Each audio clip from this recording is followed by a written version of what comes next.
Good afternoon, everybody. My pleasure today to introduce our colleague Bruce Lanphear from SFU. Bruce is a clinician scientist at the Child and Family Research Institute, the BC Children's Hospital, and a professor in the Faculty of Health Sciences at Simon Fraser University in Vancouver. Over the past decade, Bruce has become increasingly vexed by our inability to control the quote-unquote pandemic of consumption, the largely preventable worldwide epidemic of chronic disease and disability due to industrial pollutants and excess of consumption.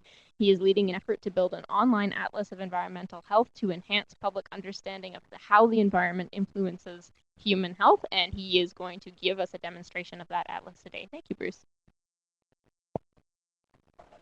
So probably maybe about 7-8 years ago, a lot of the research I was doing on lead toxicity and prevention came to a head. It was very mature, and it was ready to implement. And I was excited because this had been a 15-year process, and then not much happened. And then even last year, when they finally acknowledged no safe level of lead, they took away all the funding. So one of the things, rather than just become depressed about the whole thing, is I said, well, what can we do to try to help the public understand how important environmental health is? I've worked with policymakers for a long time. I know many of you have as well, and that goes some ways to solving the problem, but not as far as I think we'd like it to. So what I really was trying to do with this atlas, in collaboration with the team of 4 of us at the beginning, was to help take the evidence that would allow us to prevent a lot of the disease and disability that's occurring today. So what I'd like to do is talk a little bit about the evolution of the atlas, and then save at least 20 minutes to get some feedback. One of the neat things about this is it's an evolving but never completed process. Every time we do another video, we sort of tweak it and say, okay, what did we learn from the last time? And one of the things that we've learned by presenting this is everybody's an expert when it comes to things like videos. You could have done this. You should have done it that way.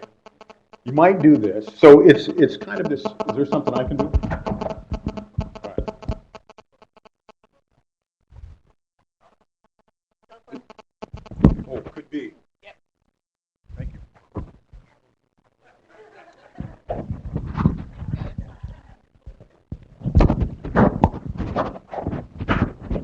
All right. So one of the things I'd really like to do is get some feedback about what we could do better, what we could do different.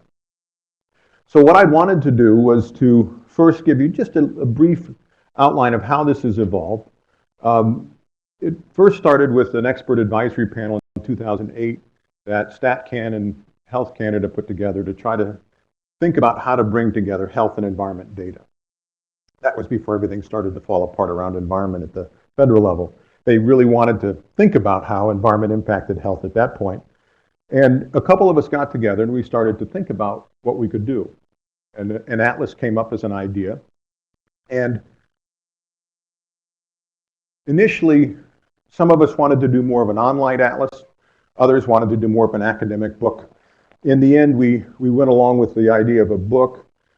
First, it started out sort of an academic book. And then we started to think, well, maybe more graphics, more design. And we had set up a contract with McGill Queen's University Press.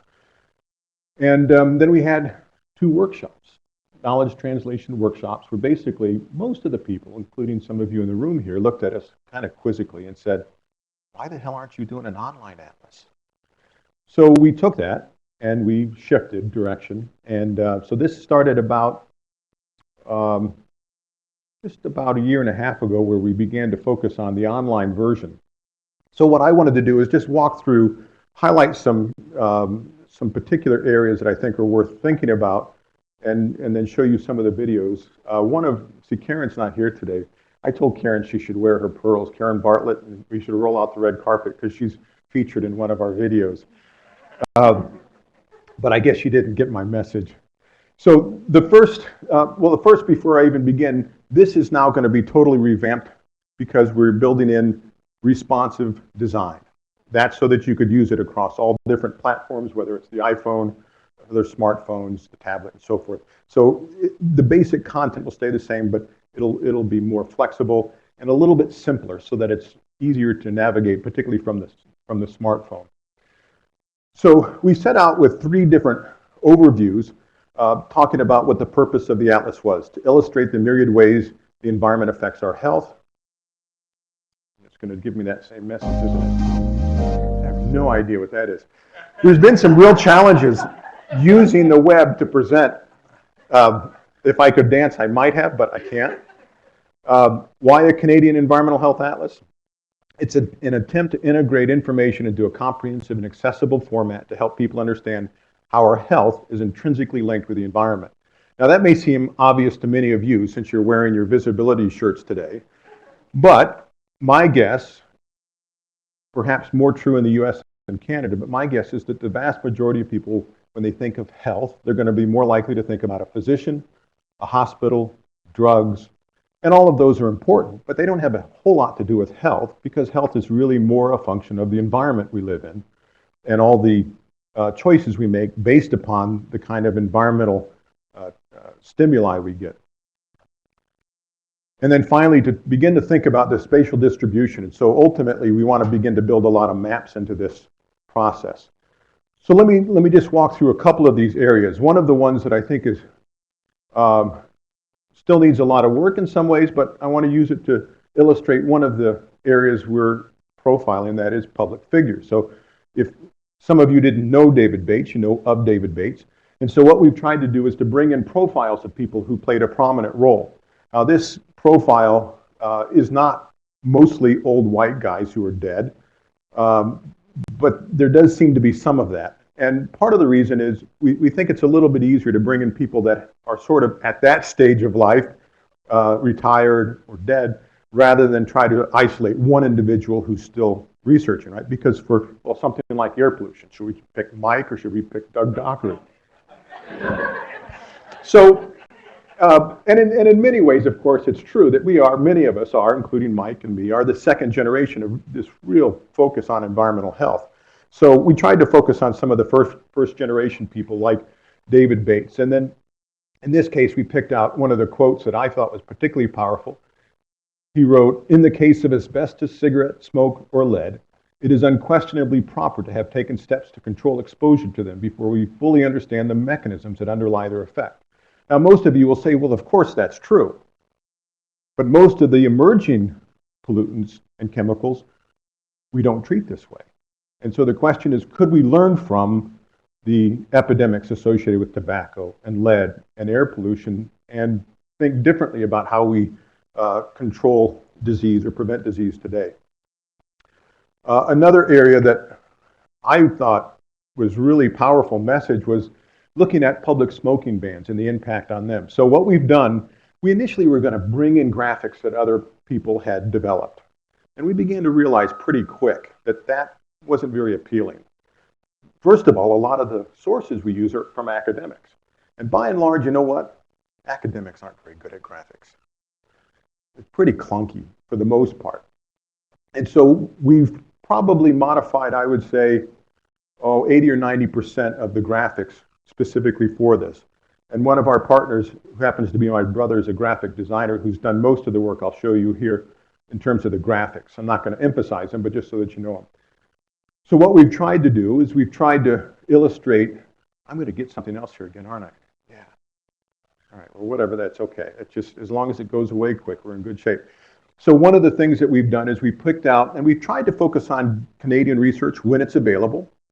This is a study that some of you may be familiar with that looked at the impact of smoking bans on different types of disease, including control conditions, where they showed fairly striking reductions in heart attacks, asthma, and some other conditions, but not in control conditions, not in conditions where they didn't expect to see an impact. These kinds of graphics, journalists tend to like to pick up on it. So that's one of the audiences that we're interested in, is journalists, students, using in the classroom, but also sort of an educated public. But that was probably one of the hardest challenges, is who are we really trying to provide information to? Because that really dictates how complex it is. Now, we don't really need more complexity, right? We've got a lot of data in the academic literature that's hard enough for most people to access, partly because of the publishers that are not open access and all that. But even if you can access it, it's not necessarily easily accessible for the large part of the population. So this was one of our goals. So we tried to use these graphics, keep them simple, and make them appealing to use in the classroom. So there will be a repository for these graphics for people to use, whether it's journalists, whether it's profs. Let's go through a couple of the other examples. One area that we looked at was light pollution, which is really more of an emerging concern, and we're trying to figure out how we put together maps. Canada offers some interesting challenges because everybody lives in the south, but we don't want to cut off the north and act like it doesn't exist. That doesn't make sense. So I was complaining about this. My brother said, well, we'll just build in this zoom tool. And this does a couple things. Number one is it allows you to see more of the definition. But number two, one of our goals has been to try to make these things interactive. So you get in there and you start dicking around with it, right? It gets you interested. And even if you're not particularly interested in breast cancer mortality, you're sort of going, wow, what are these differences? It just, the idea again is to pull you in and to get you interested. So trying to figure out interactive tools that'll help us get people's interest and keep their interest for at least a few minutes, which I guess is about as good as you can get. Let's look at some of the environmental contaminants. Asbestos, one of the areas that we first started to focus on was the idea of developing infographics like this one. We don't want this one yet. We have all contracted the flu or a cold. The time between the exposure. We just put this on yesterday. Who has the flu? No. And it's not supposed to pop up. Here we go. So let's see if the infographic will come up. No, it's not going to come up. Okay, well, I tell you what, we're going to jump right into this video. And as I mentioned, we just finished this yesterday. And what we've tried to do with some of these videos is to pick up some key concepts, like in this case, the latency period, and try to help people understand them so that if we want to prevent disease, for example, most of us can plan ahead for the next week. But 20 or 30 years in the future is pretty difficult. So let's see if this works. And this is one of the particular things I'd like some feedback on because, again, we just finished this last night, somewhere around 10 o'clock. We have all contracted the flu or a cold. The time between the exposure to somebody who has the flu and when we develop symptoms, which is usually about 1 week, called the incubation period. For chronic diseases like cancer, heart disease, and dementia, the time between an exposure and the onset of symptoms is called the latency period. In contrast with the short incubation period for the flu or the cold, the latency period for chronic diseases is typically 20 to 40 years. It isn't easy to plan for a disease that occurs so long after an exposure, but we won't be able to prevent leading causes of death like cancer, heart disease, and diabetes until we grasp the importance of the latency period. We can use malignant mesothelioma, an unusual and invariably fatal type of lung cancer caused by asbestos, to illustrate how what we do today impacts our health in the distant future. Asbestos is a naturally occurring mineral with long, thin crystals that can be crushed to produce a multitude of silky filaments, which are resistant to heat and corrosion. 50 years ago, asbestos was called the miracle mineral. Asbestos can be woven together and used in fireproof insulation, siding, flooring, and other consumer products.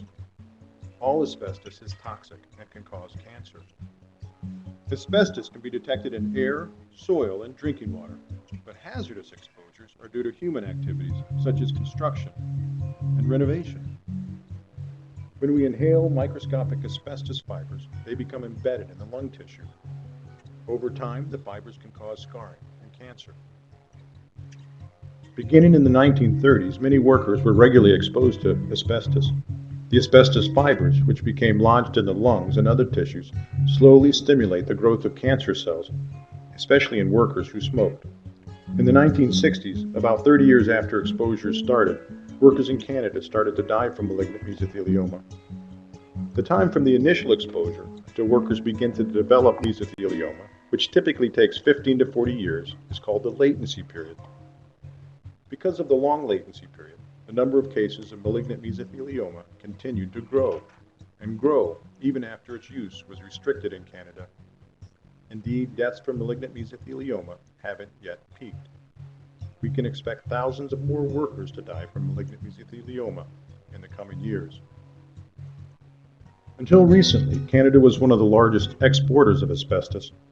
The vast majority of Canadian asbestos was exported to developing countries like Bangladesh, India, and Thailand. Over the next 20 years, deaths from asbestos exposure will rise in these countries. Other pollutants with long latency periods, like tobacco smoke, lead, and traffic pollution, also cause chronic disease. Reducing these pollutants can prevent millions of deaths worldwide. So we'll have a chance to talk about those in a little bit if I can figure out now how to get out of this. I'm not sure I'm going to be able to do this, but initially one of the things that we began to think about was developing more of a static image or infographic to try to tell a story. And I just had, in this last course I taught on plagues, pollutants, and poverty at SFU, instead of a 5-page project, the students put together these infographics like this. It was a lot of fun. I asked them at the end how many of them would prefer to do this as opposed to a 5-page project. And 90% raised their hand and 10% were sort of ambivalent and didn't raise their hand when I said if they didn't want to do it. It's a different kind of information gathering, but when I did directed readings with some students, they felt like this very in-depth focus gave them a whole different appreciation of a learning process as opposed to, let's say, writing a 5-page project. Not that isn't a useful tool. All right, so let's see if I can get out of here now. So what we've also tried to do is bring together different graphs that really try to tell a story. So, for example, with lead, which is one of my favorite, we've tried to show how it's really just been fairly recent, the past 5,000 years, since we've been contaminated with lead in the environment, that even 100 years ago, we had an opportunity to prevent the lead pandemic, but we didn't. And that's one of the recurring themes or patterns that you'll see, whether it's the magic mineral, whether it's lead, whether it's tobacco. In many cases, these substances were known to be hazard or carcinogenic even in the 30s and 40s before they were widely used or continued to be widely used. And so that's one of the sort of the patterns or themes that go throughout this. We've brought in case studies, and where possible, we've tried to bring in Canadian case studies. So this one is Trail, British Columbia, and we use the example of where they were able to change the dust fall by improving technology, the scrubbing or cleaning out of the emissions from the smelter, and how air lead levels, dust lead levels, and blood lead levels came down. And over time, that led to reductions in blood lead levels. And yet we still make the point that despite some success, the levels in Trail are still quite high. Children's blood lead levels are still quite high. But we've tried to bring in these case studies. While I'm here, I'll go ahead and just point out a few of the other things that we've done. We aren't trying to be research heavy, but if you want to go to the references, we have those available. And when those are open access, let's say like, I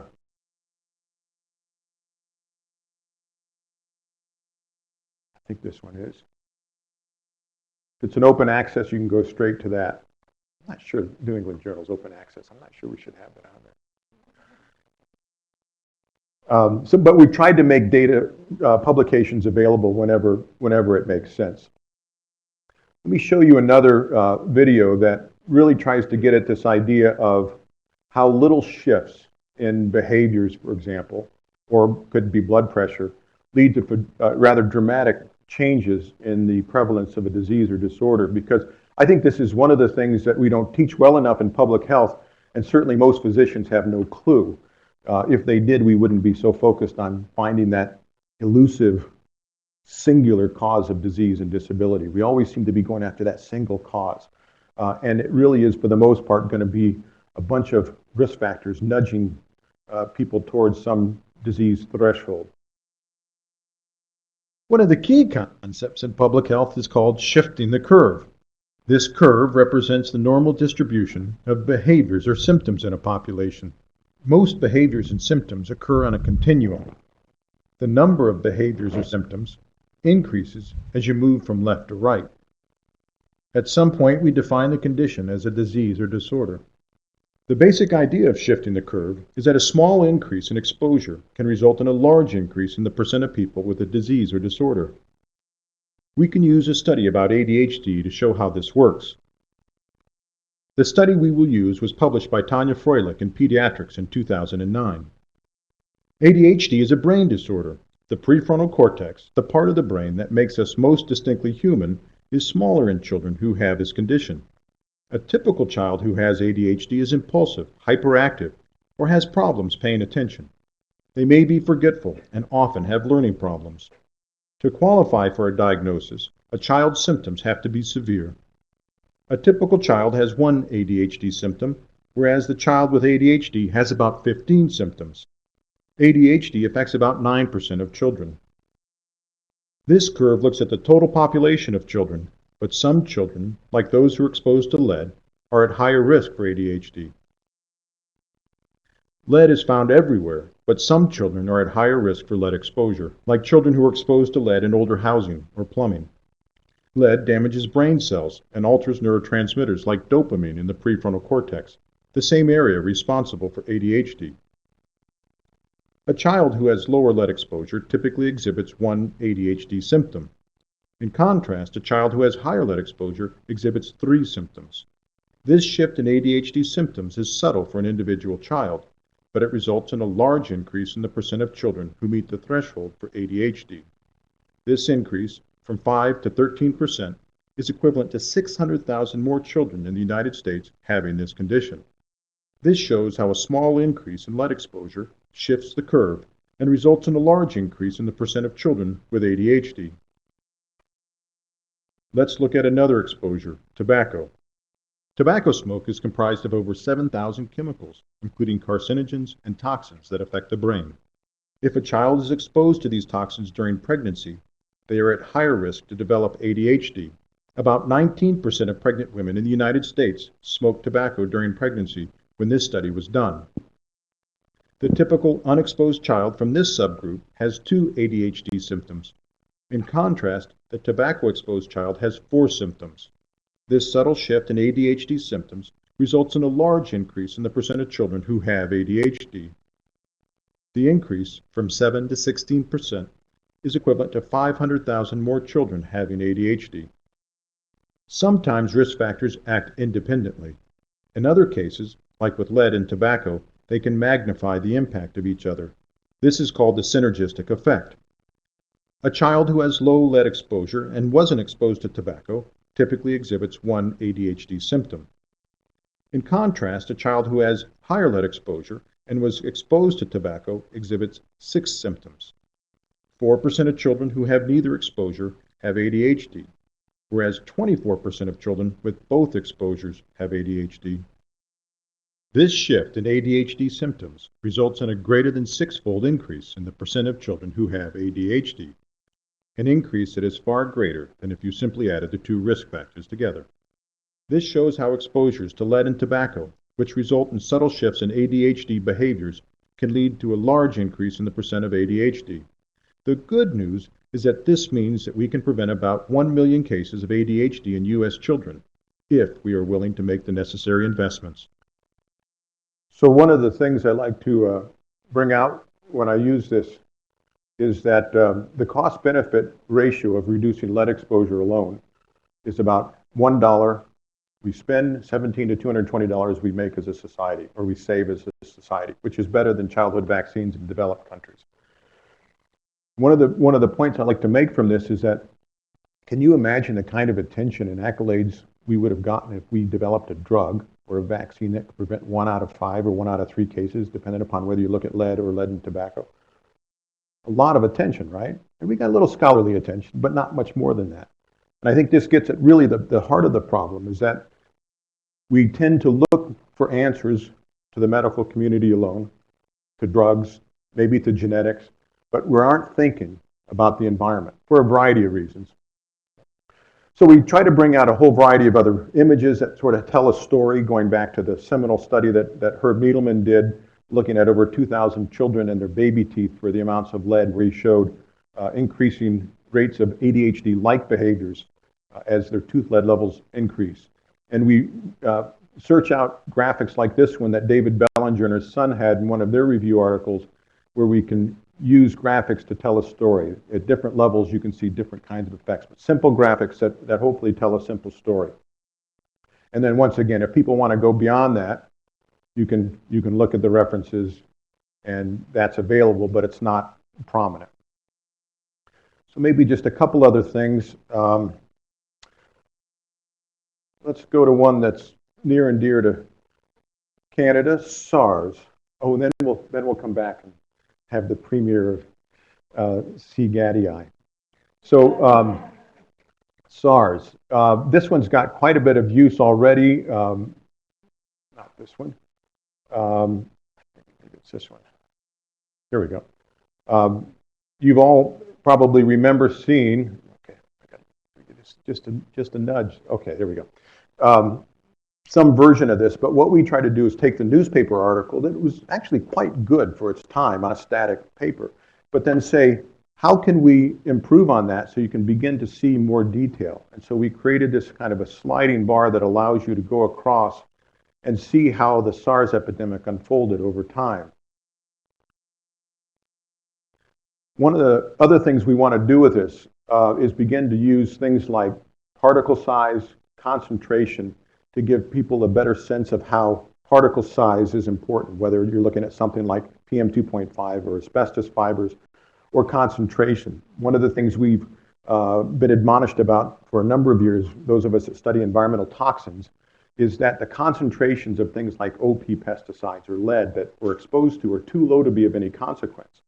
But in fact, in some cases, they're at or below the concentrations of drugs used to alter behavior.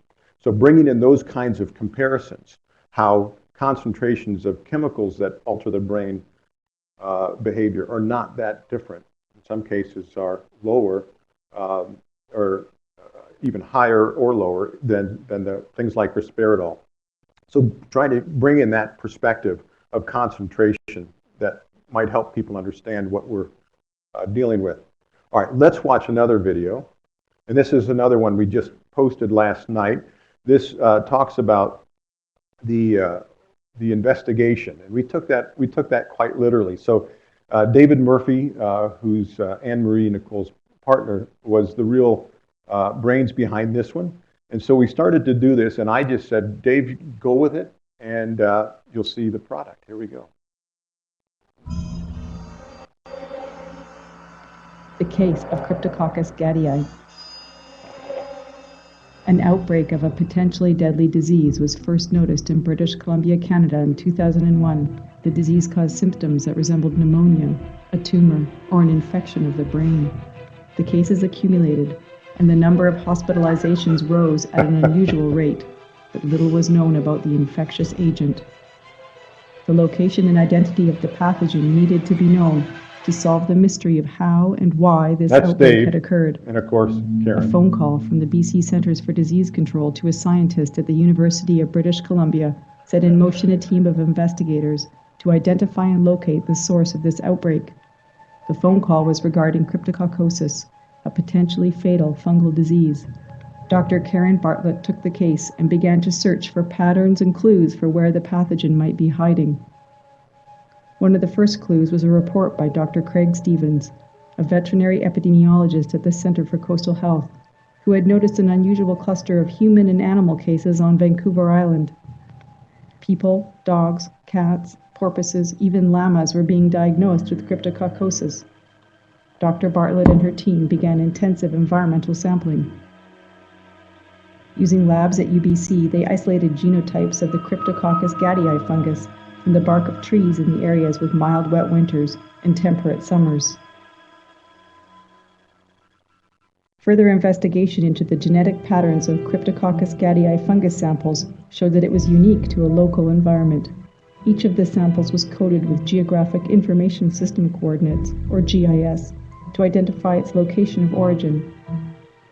Sunny Mack, a GIS specialist in epidemiology from the BC CDC, plotted the isolates on maps.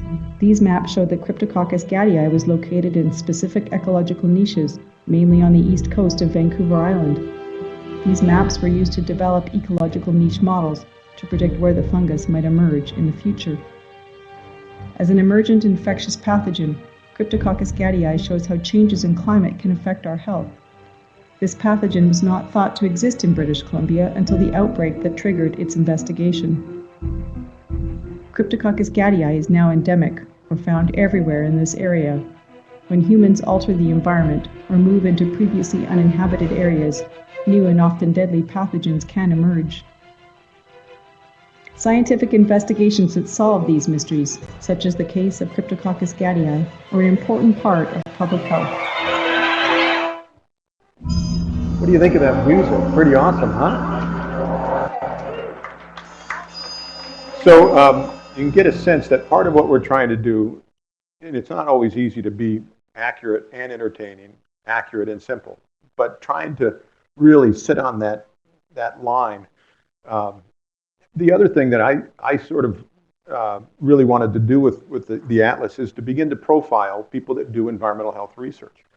I always thought environmental health researchers deserve to be kind of like rock stars. So like with Karen here, we're trying to profile a lot of the work that's going on. I think there's maybe just a couple more thoughts about where we're heading. I've given you sort of an overview of the different kinds of things we have.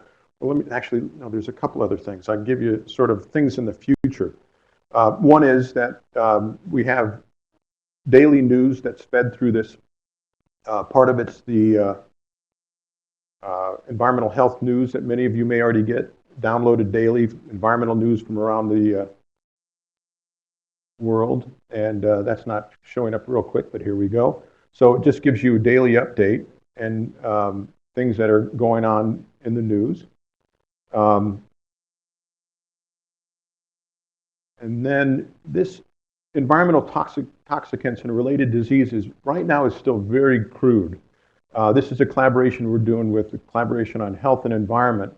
And for example, what you can do is you can come in here, let's look at ADHD, and you can see whether there's evidence. Now this was last updated in 2011.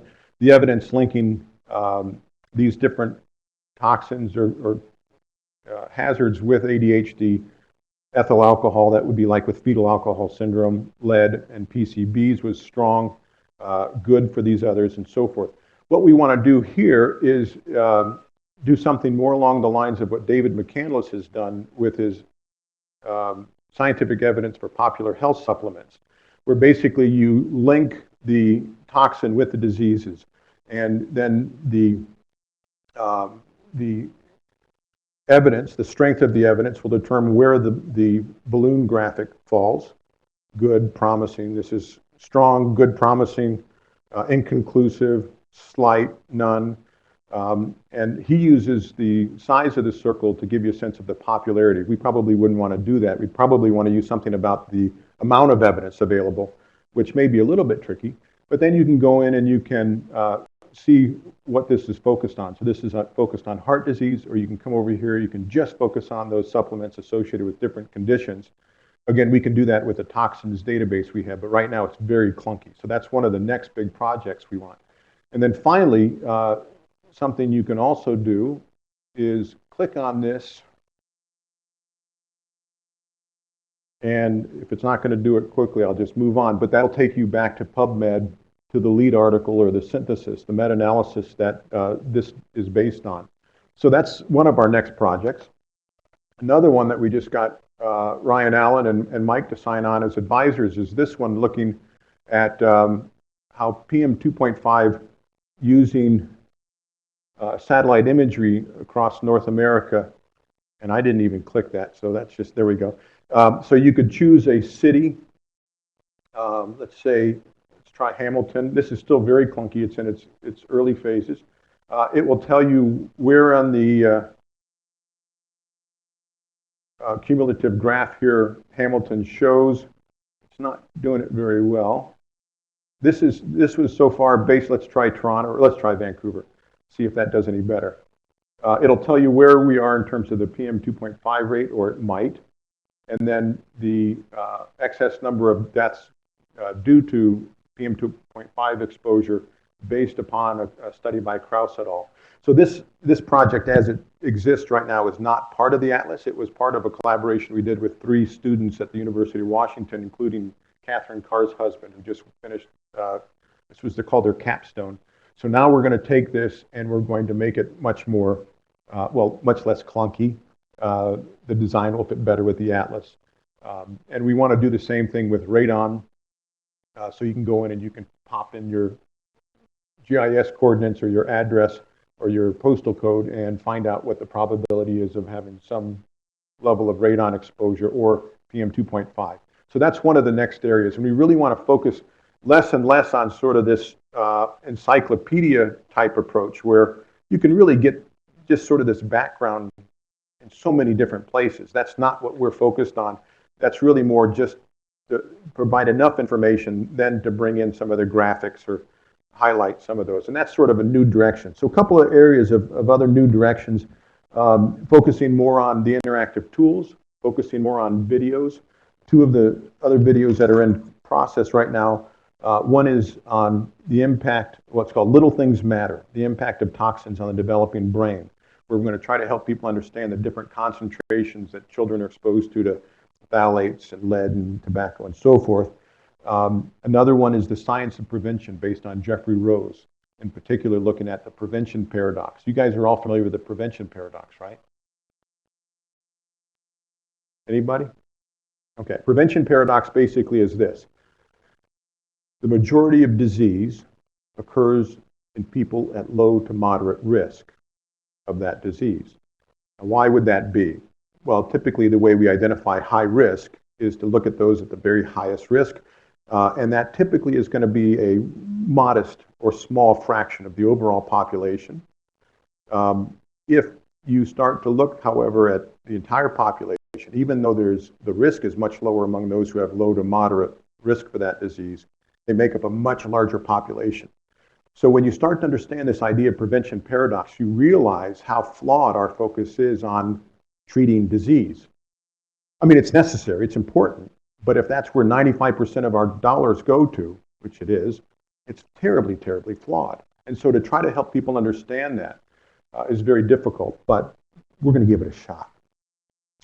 Instead of having the 5 of us who have been part of this team, Kate Basil, Mike Bozzelli, Paul Peters, Hannah Moffat, and then Joanne Telfer, who's the coordinator, myself, and then my brother, the graphic designer, Dave Murphy's done a lot of the communications and videography with us, along with Jeremy. What we'd like to do with the next phase is reach out to people who are expert in their own area. So, for example, Margaret Carragus or Joe Graziano, we might ask to do something on arsenic. We would work with them on getting the work copy edited, which we've been doing consistently for quality and for consistency so far. If there's going to be a video, we'd help them with that, or the graphics, we'd help them with that.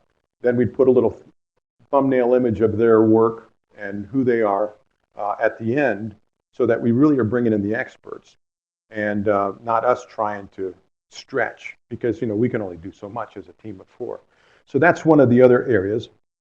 And then making these graphics available for the broad public and students. And I don't know that this could ever be used or will ever be used for courses, although a couple people have already said they are. But we built in some things like key points that could be used for that purpose.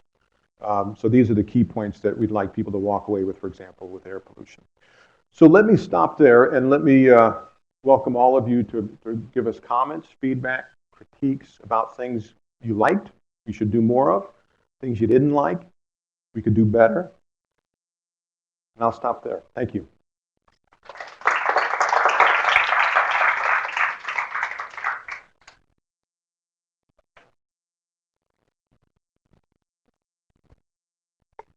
I love it. Huh?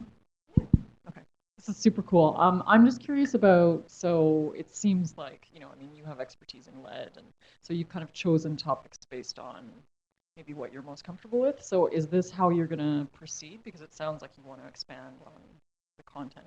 Is it going to be identifying people that you can kind of wrangle to contribute, or do you have other topics that you're interested in pursuing? Are you like occupational health? Is that going to be a component? You know, because you had a bit on asbestos. What's the plan for moving forward in that way? It's a great question, and to some extent it was somewhat subjective how we focused on certain things.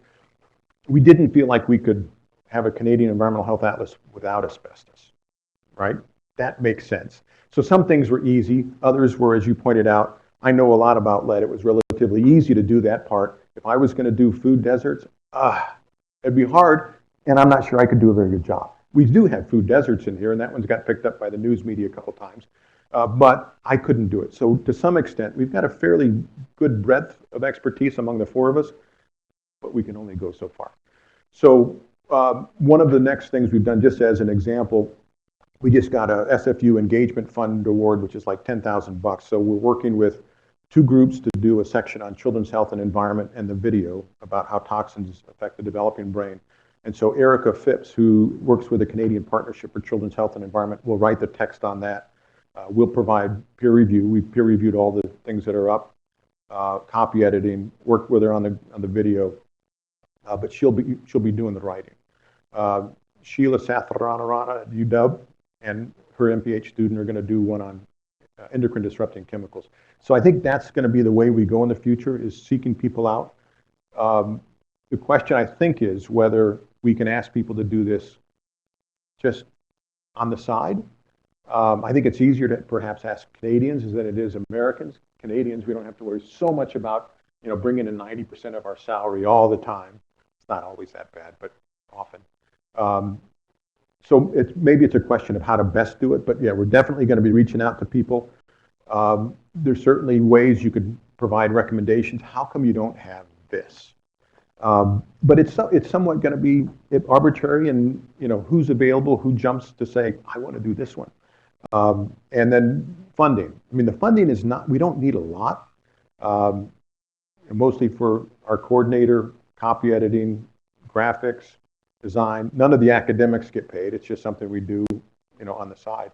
So it doesn't take a lot, but some of it's just dependent upon that. What I'd like to do is get to the point where there's enough content that we can then go out and start shopping it and say, look, we need $100,000 to keep us going for 2 years, and that allows us to be much more flexible, build things in. Thanks. Yeah, just running, Bruce. Have you got anybody to look at silica and silicosis? No, and it would be timely. Are you volunteering? I've only got a small part of the background knowledge that might be useful, but it's something I'm well aware of just from my own work history. I think from what I heard when I worked at the board, there were 1,100 compensated cases of silicosis in British Columbia previous to 1980. That's way more than the number of recognized cases of asbestos disease up until 2000, probably. Yeah. So it is something that has a huge impact worldwide, mainly amongst people in the mining industry, but other industries too, and probably still does in a lot of places. Well, and it's quite timely in terms of fracking. That might be the most opportune way to deal with concerns about fracking as a potential hazard, the silica exposure, and then what's been happening just in the past week or two in the States with trying to lower the silica standard has created a lot of new controversy, and so it would be quite timely. So I think silica would be a good one. Good idea. If I think of somebody who can do it, I'll let you know. Thank you. That was great. From looking at the website, it seems that it is targeted toward the general public, but probably individuals with fairly high education. Have you any plans for maybe bringing in resources or somehow targeting it to people who are of lower education who might be more affected by some of these environmental issues? No. And not because I don't agree with the sentiment. I think the question is, where do we focus? Although I would say I've worked with moms of lead-poisoned kids a lot, and some of them have impressed me that they know more than most of you about particular topics because this is their life. So I wouldn't expect that I would expect that some, I don't know how many, but some of them will do fine with this level. But I guess at some point you have to decide which to focus on, and so we focused on this other end of the spectrum. I'm not sure it's the best way, but that's what we finally decided. I'm going to ask a question.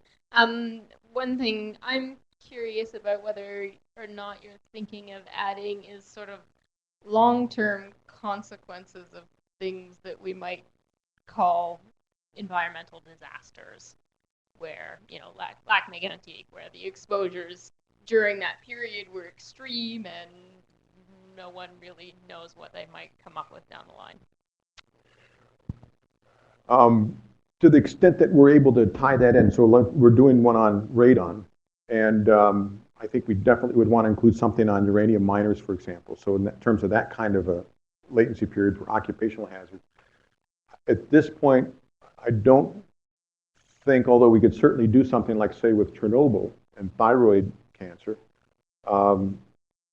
that might be probably the closest that comes to mind. We're trying to do some work on climate change, and I guess that brings up another point. And part of what we're trying to do is find areas that are neglected.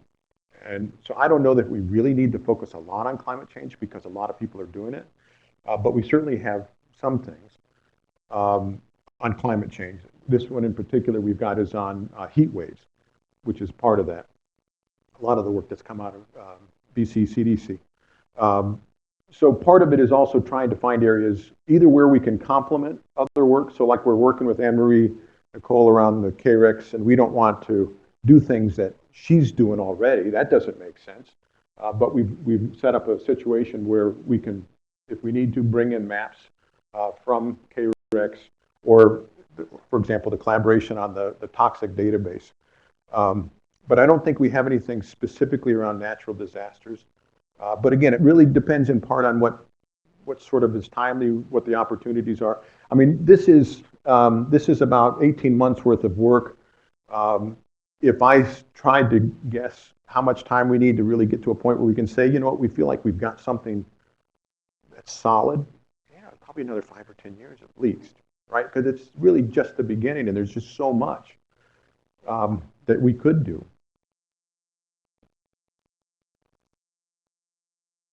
So Bruce, this is like amazing. Like, I think I was at one of their workshops years ago, and this is incredible to see what you produced. So congratulations. Thank you. So a couple things maybe to think about. One would be, so there's areas of, I don't know, controversy, areas where there's lots of misinformation, and it seems like there's a great opportunity to inform, you know, so some things that come to mind would be radiation, or like EMF, cell phones, that kind of thing?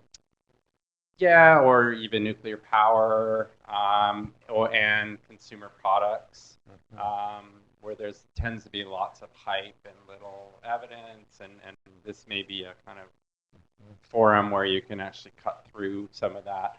The other thing that is more difficult, but which might be useful, is so now let's say you expand this and you go crazy on the sort of left side and you have 50 things, then what about how do people understand what's most important or not? And mapping and that kind of thing is one thing, but maybe some way that again, more interactive, where if you do this, if you live here, if you blah, blah, blah, then this becomes the most important thing for you. I mean, it depends on sort of whether it's just, general education or whether you're trying to provide personal information, something like that might be really useful. I mean, at the end of the day, what you're actually doing is the government's work for them, but they're not going to do it. So, and that's the kind of thing actually that probably people need to know is for me what. Yeah, it's a great point. We are at least starting to get into that just a little bit, but not anywhere, I think, as far as what you're recommending where we could go, and that is to begin to look at the epidemiologic transition. I think we call it diseases in transition. First of all, to help understand how much things have changed over the past century. Second of all, to point out that most of the improvements were not vaccines and drugs, although both of those are immensely important, but they were really about modifying the environment. And I think that's one message that most of us in public health got, but not most of everybody else. I think some way to try to maybe capture the burden of disease and then think about it from an environmental perspective would be really important. And if we can push beyond what the burden of disease does, for example, when they bring up hypertension as the greatest risk factor for, I guess it's either hypertension or ischemic heart disease, which on one level is true, but to me it's like, well, what's the upstream cause of that? That's what we want to know, and I think that's what's lacking. Maybe some of it's because of not enough evidence, but maybe some of it's just a different perspective. But I think you're right. I think if we could find a way to help prioritize areas, and we probably could now with the burden of disease. We could probably use that and try to find a way to summarize it from an environmental health perspective. I think that could be real valuable. Good comment. Thank you. A lot of work, but it's a good comment. Now this is very good. I love it. So now, I mean, this is going to, of course, this will get in the public. People can just go in there and look at it. And I love that it creates awareness and education for the people. But the one thing that I probably would like to see a little bit more of is like simple suggestions on how people could prevent their exposure, what they could do to minimize their exposure. That's something that I'd like to see a little bit more of. Yeah, it's a great point, and in some cases it's easier to do that than others. We're going to be doing that with radon. It's a relatively simple thing. For other things, we haven't quite built it in, but it's a great comment, and I do it when I do a 45-minute talk about toxins that impact the brain. The last 4 or 5 minutes is about things that you can do. So I think we could build it in some things easier than others, and wherever we can, I agree, we should. It's a good point.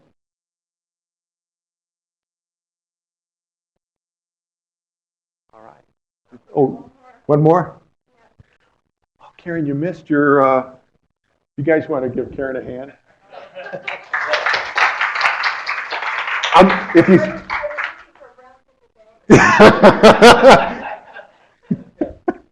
Thank you, Karen, for your great work. Another contaminant that I bumped up against a number of years ago was ozone, which is deliberately introduced into a lot of places where people live and work. And perhaps another one that could do with some information on in a format like this, just to let people know how important it is to avoid having your dwelling or whatever treated with ozone. Yeah.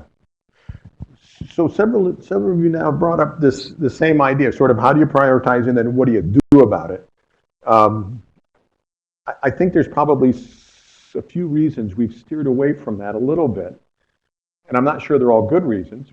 One is it's very difficult. Second, those are the things that are more likely to change.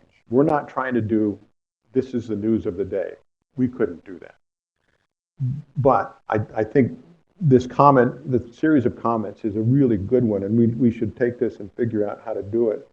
And perhaps, maybe especially if we can get a couple years of solid funding, that would be an area we really want to focus on. So I think those are great comments. Okay, one more for you here. All right. It seems like there's a forum for just about everything these days. It's a place where people can pose questions, they can talk about it, and generally there's a moderator, experts like yourselves that can answer these misconceptions that maybe people have or just general questions posed. Do you have plans to add a forum on this? No. We have set up ways to make recommendations or suggestions or provide feedback to us. I'd be a little wary of trying to set up an opportunity for people to put in questions. If it became popular, 5 or 10 a day. I mean, I can't keep up with email now. I don't know, or even somebody who could act as a facilitator and put these over to that expert, these over to that expert. I think it would be quite daunting. It'd be sort of like setting up a poison control center, which could be extremely valuable, but trying to keep those things funded is, I mean, they've got like, in Cincinnati alone, I think they've got 25 people running these things. right? Several PharmDs, and now they are consolidating them. So it used to be every major city had one. Now it's down to maybe like, I don't know, 10 or 20 in the States. But that's pretty daunting to try to imagine. I mean, it's daunting for me. Somebody else will come along and make it happen. Maybe you'll do that. But it's a good thought. We have a comment online here saying vapor intrusion is becoming an important issue, and dry cleaner solvents, or for that matter, other solvents like trichloroethane, and are common contaminants.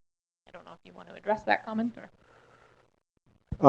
It's not. I mean, I've just got a little bit of information about it, so I don't have a lot of expertise to offer. Other than, I guess it's a question of whether that's something else we should focus on, and it's certainly deserving. Whether it reaches some threshold, I don't know. Again, in part, it depends upon the area of content expertise we have of people that sort of say, I want to do this, and then how much resources we have to help, maybe 5 or 10 people a year, I think at best now. So yes, I'm sure there's another 10 or 20 or 40 out there like that, and that's part of the challenge, is really how do you focus this? And I hope that the